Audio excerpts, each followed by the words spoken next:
This is Mag212, and this is my modification guide for the Nerf CycloneShock. First, you're going to want to start by unscrewing all the screws with your Phillips head screwdriver. Once you have done that and unscrewed all the screws in the handle, there is only one screw that is a different size. It is smaller, and that screw goes right there. After that, you can take off your priming handle and make sure to keep track of your return spring. It is attached to the blaster and the other end attaches to this port. Once you take off the priming handle, you can access two screws right here underneath the slide. Once you have done that, just lift apart the shell and you should be left with your internal set. If you want to, you could dump all the screws out onto your table like this, but remember you have to keep track of all of them because you need them when you're reassembling.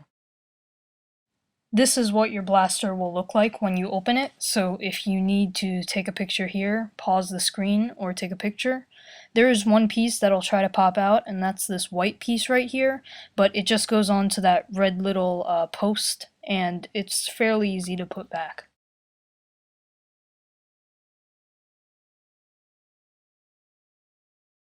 Now we're going to be taking out the lock that prevents you from pulling your trigger if your slide is not in the forward position.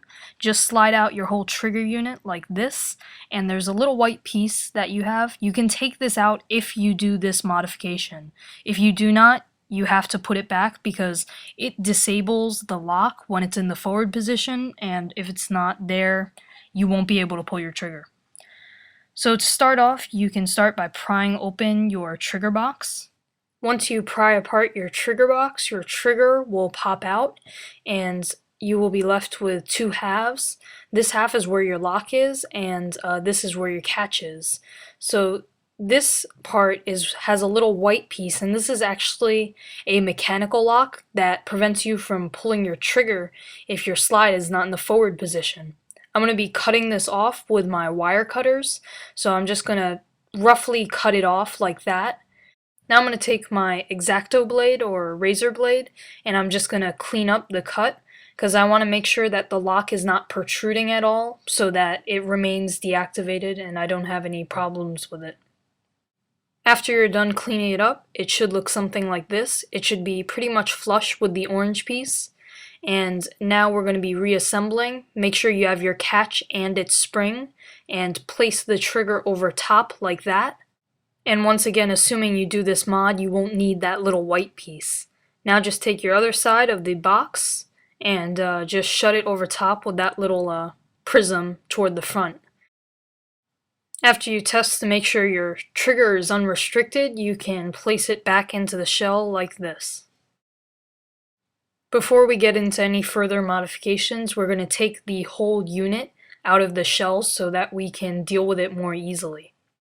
And this is where that little white piece goes in case you knock it out of the shell. Now we're going to start working with our little turret. We're going to be taking out the barrel posts, and this is not necessary, but I find them annoying and I like to take them out.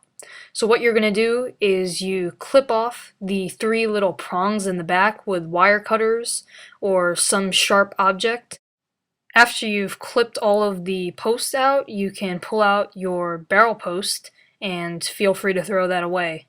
Now just do that for the rest of the cylinder. And it should look something like this once you're finished. Now I'm going to show you how to rebarrel your gun to shoot elite darts or Stefan darts. What you're going to want to do is take some CPVC or a similar material and mark it off at 3 3/4 of an inch. And you're going to cut that with your pipe cutters. The reason why you would want to rebarrel your gun is because it could be much more powerful, because all of that energy, which is used to launch a big heavy mega dart, can be used to launch a smaller projectile and will shoot it faster and harder. So I'm just going to show you how to rebarrel it, and it is essential to take out the dart post if you're going to do this rebarreling modification. Now that I've cut my piece of CPVC, I've wrapped it in some electrical tape, and it's just about that much. You only need enough so that it slides in and fits tightly into the back of your barrel. It should actually be kind of loose in the front, but once it gets to that back little stub, it should hold in and not fall out. Once you're done with that, you just put some adhesives around it and stick it in and do it for the rest of your barrels. I'm not going to be doing this because I don't want to rebarrel it, but you can do it if you want to. If you're going to rebarrel your gun, what you're going to want to do is cut out a little slot with your Dremel. This is a rear loading slot, and it's so that you can push your ammo in through the back instead of having to push it down the front. This is helpful if you're using Steffens or smaller darts, because you don't want to push them in the front because there will be a lot of dead space that way. So you just take your Steffen dart like this and you push it in through the back so that there is minimal dead space. Now on to the part which I believe is the most important part to get good performance out of your gun. We're going to be adding a spring. First, you're going to want to remove that silver screw on the tip of the plunger head, and it's a really long one, but you have to keep track of it because you'll need it. Then you can pull off your plunger head, and you're going to take a spring. I'm using a retaliator spring, and I'm just going to take it and put it over the stock CycloneShock spring to give it a little more power.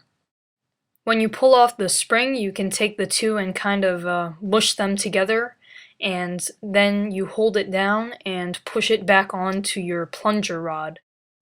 Now you're going to want to put your plunger head back onto the rod. There is a little flat part on the plunger rod that you're going to have to match up with the head, but it's pretty easy, and once you do that, you can screw your screw back in. Now we're going to be taking out something called an air restrictor. What an air restrictor does is it prevents the gun from hurting itself if you don't have a dart chambered, but it does hinder performance quite a bit, so we're going to be taking it out. As you can see, what I've done is I've taken my needle nose pliers and pulled out this little orange bar in the front of the plunger tube, and I took my pliers and pulled on the plate and yanked that out. Then I also took out its spring, and you don't need either of these parts, so you can just throw them away, they're garbage. But now you have a straight hole through your plunger tube. Now I'm going to show you a time-lapsed reassembly of the CycloneShock. Before reassembling, make sure your plunger rod is in the right place and the spring is in its rest. Then you put back your return spring and your trigger unit. Here's a shot of the blaster all reassembled in case you need help with yours. But now I'm going to take my other half of the shell and put it back on the bottom half to reassemble it. Make sure your turret works before you reinsert all your screws. There is one more modification that I've done to my CycloneShock, and that is that I cut off the bar that's blocking the front so that I can more easily load in darts. I just used my hacksaw to cut it off, and I sanded it down with sandpaper to make it look good.